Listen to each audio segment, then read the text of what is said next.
Salam alaikum la famille, salam alaikum les amis, bonjour à tous les supporters du football, de la balle ronde et de l'équipe nationale d'Algérie.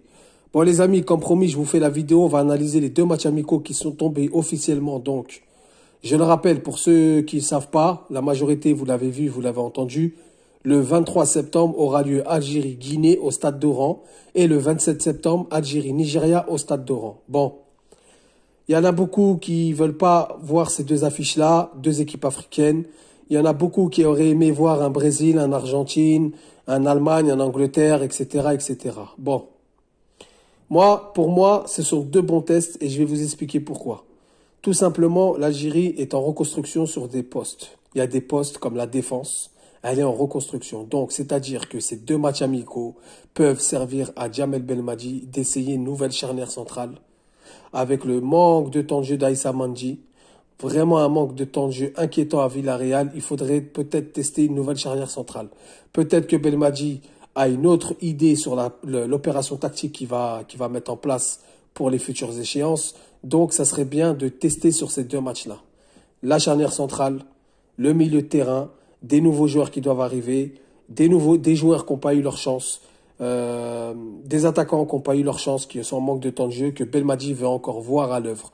Parce qu'il faut savoir une chose, les amis. Le match face au l'Ouganda et le match face à la Tanzanie pour les éliminatoires de la CAN, il a mis plus ou moins son équipe type. Il a testé les joueurs à partir du match de l'Iran. Un match, c'est peu, très peu pour voir des joueurs s'ils peuvent vous satisfaire, s'ils peuvent rentrer dans vos plans ou pas. Je pense que ces deux matchs-là vont vraiment servir à trouver la meilleure paire en défense, comme par exemple Ahmed Touba dans l'axe avec Bedran ou avec Tougaï. Je pense qu'il va tester des variantes, il va tester des tactiques et des opérations tactiques. Donc, ce qu'il va mettre en place sur le terrain, des nouveaux joueurs, comme il a l'habitude de le faire, de faire tester des joueurs. Belmadi sait prendre ce risque-là. C'est les deux matchs qu'on avait besoin. Si vous prenez un Belgique, vous prenez un Italie, vous prenez un Croatie, vous prenez un Brésil ou Argentine, avec tout le respect que j'ai pour les équipes africaines, c'est des gros calibres. Et donc, vous êtes obligé de mettre votre équipe type et vous perdez du temps pour préparer votre équipe pour les échéances futures. En attaque, il nous manque un poste. Le poste, il est vide. Avec Bounedjah qui est redescendu de niveau. Avec Andy Delors, on ne sait pas s'il va venir, s'il va pas revenir, etc., etc. Avec Amoura qui est blessé en ce moment. Donc, pourquoi pas tester, par exemple, Bilal Brahimi en attaque ou Benayad, le remettre titulaire pour voir ce que ça donne, parce qu'il avait fait un bon match, il a été buteur face à l'Iran. Donc, tout ça, pour moi, c'est deux bons tests.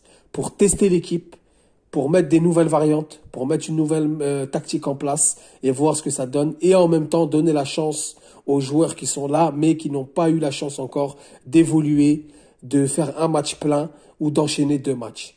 Donc voilà les amis, voilà la raison pour laquelle le Nigeria et le Guinée, ce sont deux bons matchs tests. Avant la Coupe du Monde, Inch'Allah, il y aura des échéances, il y aura une date FIFA où là, on pourra se frotter à des gros calibres. Il y aura 2 voire 3 matchs amicaux et là, on pourra jouer des équipes européennes, on pourra jouer des équipes sud-américaines. Belmadi, il aura plus ou moins son idée, laquelle tactique mettre en place, quels joueurs qui l'ont convaincu, qui enlever de la liste et qui garder sur la liste. Voilà les amis, vous me dites ce que vous en pensez en commentaire. Si vous êtes d'accord avec moi, il n'y a pas de problème, je vous réponds dans le calme, dans le respect. Celui qui est d'accord avec moi, il n'y a pas de problème aussi. On fait comme ça et je vous dis salam alaikum, que la paix soit sur vous.